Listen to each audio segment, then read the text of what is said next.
anyone about Penn State and they'll probably bring up one of two things. First, the football program, which has historically been one of the greatest in the history of college football. Cheers. Secondly, the party scene. Penn State students are so notorious that the Princeton Review ranked Penn State the #1 party school in the country last year. Add these two together, and the logical melting point of football and alcohol is in the space of the tailgate. Thus, it should come as no surprise that Penn State does tailgating better than just about anybody. Tailgate Monthly ranked Penn State as having the #1 college tailgating atmosphere in 2008, and in 2009 we slipped all the way down to #2. Though the Penn State administration supplied many different options, food stands, carnival rides, even a lumberjacking competition and live music, the defining characteristic of just about every tailgate was alcohol. You can't eat hamburgers, cheeseburgers at like 9:30 unless you're drunk, and that's part of tailgating. Hey, what up? Happy birthday! But it's that culture of alcohol that leads to rowdiness and a sense of lawlessness, according to Associate Athletic Director Greg Myford. The majority of fans come here and just want to have a good time. Even the fans who end up misbehaving and breaking the law start out that way, he told me. But as we both know, parties get out of hand and can lead to more dangerous behavior. Fuck Ohio! Yeah!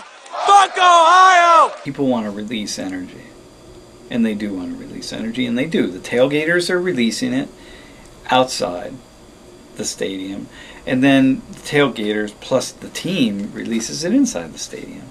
So you think about, you get 10,000, 100,000 people at that stadium, all cheering on these 19 to 22-year-olds to beat the heck out of each other, right? And think about all the violence. I mean, they're imploring them to be more and more violent. And so what they're, in a certain sense, if you see the stadium as this kind of place where all of this violent rage type energy is just sort of going up into the cosmos. Well, people aren't directing it at one another. They're sending it out up into the universe, so to speak, right? So, so in a certain sense, it's kind of interesting to look at it that way. Fun, violence. So everybody's getting a release. If we look at the tailgate as a landscape, we can see a battle for cultural supremacy, for a continuance of social norms. We can also see how it encodes meaning into a seemingly anarchic situation. So what is it that causes tailgating to be such a prevalent part of Penn State culture? The thing that allows the tailgate to really work is the stadium. And so that is the fundamental, the most important part of the structure. Beyond that is all of the parking lot and everything that goes along with it, right? So if it didn't exist, if there wasn't such a huge stadium like that, if there wasn't like the space to tailgate in a way, like if Penn State was in the middle of New York City, was in the middle of Pittsburgh, like even like say on the Pittsburgh campus kind of thing, it would be a little different, right? But here it's just huge. And so I think it allows the tailgate to sort of dig in really deep. You get all kinds of people out, even if it's 70 degrees and sunny, or if it's 30 degrees and raining, or whatever. There's out drinking, eating, socializing, having a good time. I'm a Pennsylvania guy, so of course I'm a Penn State fan. And I went to Syracuse, where there's like 50 inches of snow on the ground, and they don't tailgate.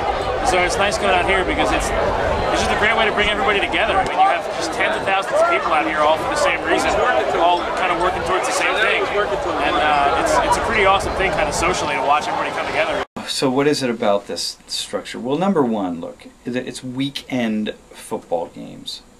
Okay, weekend, that's really important. So you got all these people rolling back into town for overnights, and sometimes 2 nights, and which means that this is a big party vacation for them.